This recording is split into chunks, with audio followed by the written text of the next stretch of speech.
আর এবার দেখুন গোয়ালপুকুরের মানুষ একটা বড় রাস্তা পাচ্ছেন। এই রাস্তাই ছিল স্বাধীনতা থেকে এখনো পর্যন্ত এই রকম রাস্তা, সেই রাস্তা পাকা রাস্তা পাবেন এবার গোয়ালপুকুরের মানুষ। আজকে শিলান্যাস হয়ে গেল সেই রাস্তার, আজকে শিলান্যাস হলো গোয়ালপুকুরের স্বপ্ন পূরণ। কাঁচা রাস্তায় ভরসা ছিল একাধিক গ্রামের, পাকা রাস্তার দাবিও ছিল বহু বছর ধরে। সরাসরি চলে যাব প্রতিনিধি চঞ্চলের কাছে। চঞ্চল, কিভাবে সম্ভব হলো?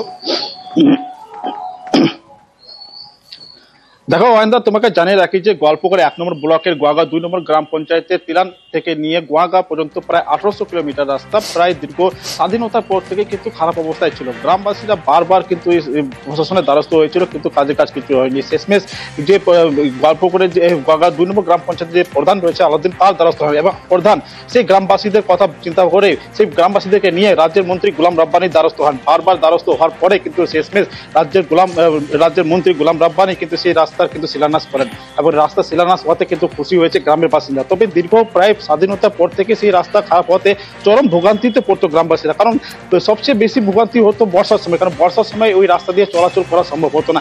একমাত্র গ্রামের রাস্তায় একাধিক গ্রামের বাসিন্দা ওই রাস্তার উপর দিয়ে চলাচল করতো, কিন্তু আজ এই রাস্তার কাজ হওয়াতে খুশি হয়েছেন গ্রামের বাসিন্দারা এবং রাজ্যের মন্ত্রী গোলাম রাব্বানি কি এবং মুখ্যমন্ত্রীকেও ধন্যবাদ জানাইছেন গ্রামের বাসিন্দারা। একদম, মানুষের সমস্যার কথা আমরা তুলে ধরি এবং মানুষের সমস্যার সমাধান সেটাও আমরা তুলে ধরি। একটা রাস্তা ছিল, এগুলো 1000-2000 লোকের যাতায়াত ওই রাস্তা থেকে এই পর্যন্ত চাকলিয়া পর্যন্ত অনেকদিন থেকে অকৃত হয়ে পড়েছিল। আমাদের এই রাস্তাটা এখন হচ্ছে, দীর্ঘদিন ধরে হয়নি। আমরা এখন জনসাধারণ খুব খুশি এই রাস্তা হওয়াতে আমাদের দারুণ খুশি। একটা রাস্তা ছিল ইটের রাস্তা তৈরি করা, এটা 77-এ হয়েছিল, ইট মিশানো ছিল। ওই রাস্তাকে আজকে আমরা ইনোভেশন করতে এসেছিলাম আর 2,70,00,000 টাকা স্যাংশন হয়েছে। উদয়ন গুহ সাহেব, এনবিডির MIC, ওনাকে ধন্যবাদ দিচ্ছি। আমাদের অনারেবল চিফ মিনিস্টার মমতা বন্দ্যোপাধ্যায়কে আমরা ধন্যবাদ দিচ্ছি এই রাস্তাগুলো এনবিডিকে একটা দপ্তর করার জন্য।